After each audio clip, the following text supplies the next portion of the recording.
নমস্কার। এই ছবিটির সাথে আশা করি অনেকেই পরিচিত হয়ে গেছেন, কারণ অনলাইনের মাধ্যমে ডিবিটি লিঙ্ক কিন্তু 3 দিন ধরে করা যাচ্ছে না।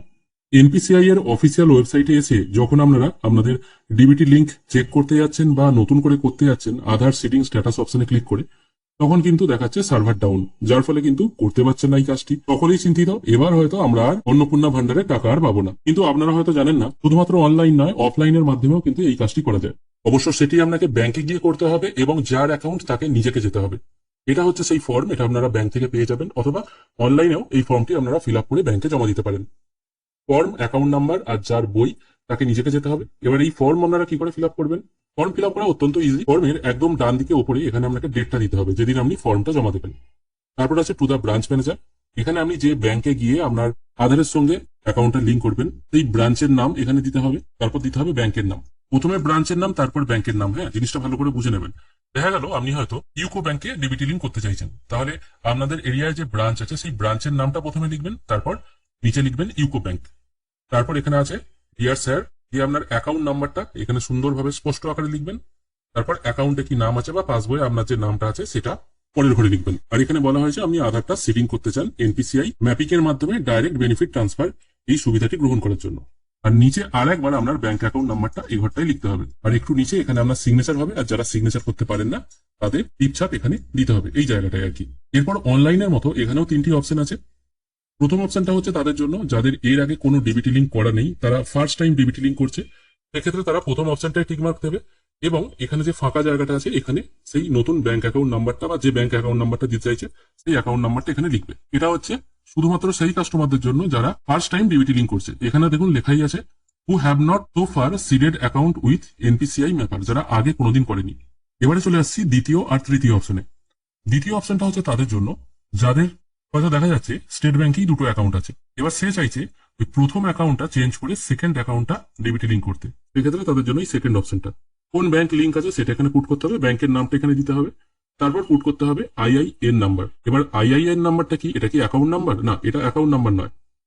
আইআইএন নাম্বার মানে হচ্ছে দ্য ইস্যুয়ার আইডেন্টিফিকেশন নাম্বার। এটা প্রত্যেক ব্যাংকের কিন্তু আলাদা হয়, এই নাম্বারটা এখানে বসাতে হবে। এবার সেটা কোথায় পাবেন সেটাও আমি বলে দিচ্ছি। সেই জন্য ডেসক্রিপশনে একটি লিঙ্ক দিয়ে রাখবো, আমার ওয়েবসাইটের লিঙ্ক, সেখানে ক্লিক করে আপনারা এই ওয়েবসাইটে চলে আসতে পারবেন। এখান থেকে 4 রকমের অপশন পেয়ে যাবেন: মার্জ ব্যাংক, ই ব্যান্ডেড, লাইভ ব্যাংক আর ব্লকড ব্যাংক। যে ব্যাংকগুলো মার্জ হয়েছে রিসেন্টলি তাদের আইআইএন নাম্বার এই মার্জ ব্যাংক থেকে পেয়ে যাবেন। যেমন ধরুন পশ্চিমবঙ্গ গ্রামীণ ব্যাংক মার্জ হয়েছে ওয়েস্ট বেঙ্গল গ্রামীণ ব্যাংক হয়েছে, সেক্ষেত্রে ওয়েস্ট বেঙ্গল লিখে সার্চ করলেই আইআইএন নাম্বার দেখুন এখানে পেয়ে যাবেন। এবার যে ব্যাংকগুলো অলরেডি চালু আছে যেমন ধরুন Punjab national bank, state bank, তাদের জন্য এই লাইভ ব্যাংক অপশনে ক্লিক করতে হবে। তারপর এখানে এসে সার্চ করবেন STATE state bank. State bank লিখে সার্চ করলেই স্টেট ব্যাংক চলে এলো এবং এখানে আইআইএন নাম্বার কিন্তু এখানে পেয়ে যাবেন। এটা একবার ব্যাংকের সাথে কনফার্ম করে নেবেন, তারপরই বসাবেন। সবাই ফার্স্ট টাইমের জন্যই করবে, সেই জন্য প্রথম অপশনটাই আপনাদের কাজের। তারপর এখানে আবার আপনার সিগনেচার হবে, যারা সই করতে পারেন না তারা থাম্ব ইমপ্রেশন দেবেন। তারপর এখানে আপনার নাম, আপনার ফোন নাম্বার, ইমেল আইডি যদি কিছু থাকে দেবেন এবং এই ফর্মের সাথে এনক্লোজ করতে হবে আপনার আধার কার্ডের জেরক্স, এটা এখানে দিতে হবে। আর এখানেও আপনার কিন্তু সিগনেচার হবে।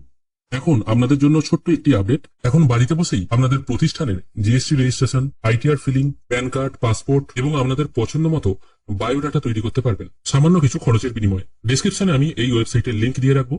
এখানে আসার পর যে সার্ভিসটি আপনি নিতে চান, দেখা গেল আপনি হয়তো আইটিআর ফাইল করবেন, সেক্ষেত্রে অ্যাপ্লাই নাও এই অপশনে ক্লিক করবেন। এখানে খরচ হচ্ছে মাত্র 399 টাকা। এখানে আপনার কিছু basic detail, income detail, bank detail fill করে এবং কিছু প্রয়োজনীয় ডকুমেন্টস আপলোড করে পেমেন্ট করে দিলেই কিন্তু আপনি আইটিআর ফাইল করতে পারবেন। এই পোর্টালের সব থেকে সুন্দর একটি পরিষেবা বায়োডাটা মেকার। আমি অ্যাপ্লাই নাও অপশনে ক্লিক করছি।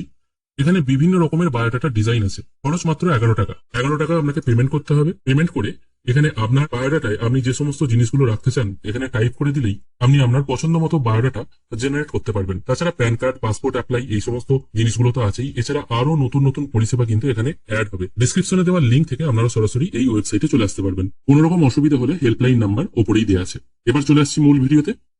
এটাই হচ্ছে টোটাল ফর্ম। এই ফর্মের লিঙ্ক আমি ডিসক্রিপশনে দিয়ে রাখবো, আপনারা আমার ওয়েবসাইট থেকেও এই ফর্ম ডাউনলোড করতে পারবেন। তাই চিন্তা করার কোনো কারণ নেই, অনলাইন বন্ধ হয়ে গেলেও অফলাইন কিন্তু খোলা আছে। তবে এখন ব্যাংকে খুব ভিড় হচ্ছে, একটু সময় নিয়ে আপনাকে কাজ করতে হবে। আজকের ভিডিও এখানেই শেষ করছি, ধন্যবাদ।